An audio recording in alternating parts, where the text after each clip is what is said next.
हुकूमत ने 2023-24 के बजट का ऐलान कर दिया है। मुल्क को रिकॉर्ड महंगाई का सामना है। इकॉनमी को बेहतर करने के लिए हुकूमत IMF के कर्ज की तरफ देख रही है और जनरल इलेक्शंस भी करीब हैं। ऐसे में इस बजट में आम लोगों और मेरे और आप जैसे सैलरीड अफराद के लिए क्या है? आइए बजट के ऐसे 5 पॉइंट्स पर नज़र डालते हैं जिनका डायरेक्ट असर एक आम आदमी की ज़िंदगी पर पड़ सकता है। तो हुकूमत कह रही है कि एज सच कोई नए टैक्सेस नहीं लगाए जा रहे। हाँ, लेकिन बहुत ज़्यादा अमीर तबके के अफराद पर सुपर टैक्स लगाया जाएगा। इसके लिए हुकूमत ने इनकम की 3 नई स्लैब्स प्रपोज की हैं। इसका मतलब क्या है? अब तक 15 करोड़ से ज़्यादा कमाने वाले अफराद एक ही जितना टैक्स अदा कर रहे थे। नए प्रपोज्ड स्लैब्स के मुताबिक 35 से 40 करोड़ कमाने वाले 6%, 40 से 50 करोड़ कमाने वाले 8% और 50 करोड़ से ज़्यादा कमाने वाले 10% टैक्स अदा करेंगे।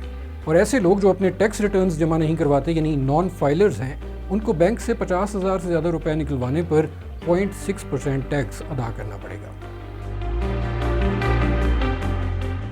अगर हम टैक्स की बात करें तो हुकूमत ने ज़रूरी अशिया की इंपोर्ट पर जो ड्यूटीज़ होती हैं उनमें कोई इजाफा नहीं किया है और इनमें कुछ खाने पीने की अशिया भी शामिल हैं। अब से पहले तक तो ऐसा होता है कि जब आप घर से बाहर खाने के लिए जाते हैं तो आपको 15% सर्विस टैक्स अदा करना पड़ता है। लेकिन अब हुकूमत ने ये प्रपोज किया है कि अगर आप पेमेंट कार्ड के ज़रिए करेंगे तो आपको 15 के बजाय 5% टैक्स अदा करना पड़ेगा।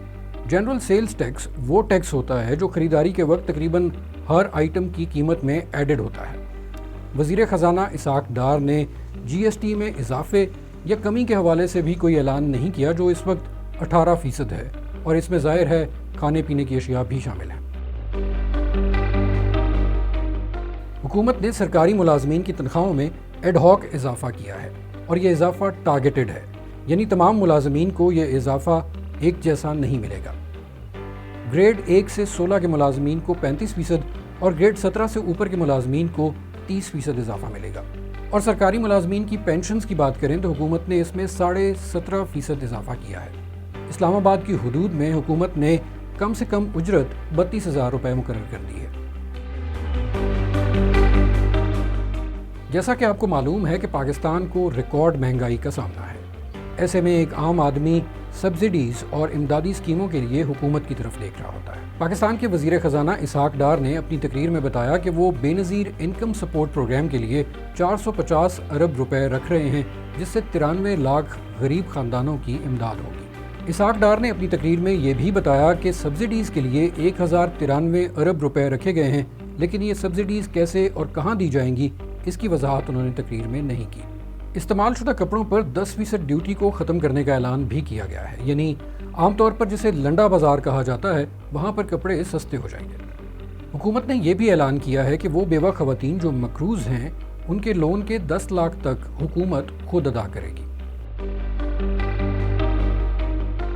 बज़ाहिर तो अपनी तकरीर में वज़ीर ख़जाना ने ऐसी कोई बात नहीं की है कि जो सब्सिडीज़ के लिए पैसे रखे गए हैं क्या उन्हीं में से बिजली और गैस के बिलों में जो सब्सिडीज़ पहले से मौजूद हैं उन्हीं को फ़ंड किया जाएगा या कोई नई सब्सिडीज़ या छूट भी दी जाएगी। यानी इन बिलों में रियायत के हवाले से कोई क्लियर बात नहीं की गई है। हाँ, अलबत्ता इसाक डार ने यह ऐलान किया है कि जो लोग सोलर की तरफ मुंतकिल होना चाहें उनके लिए आसानी पैदा की गई है।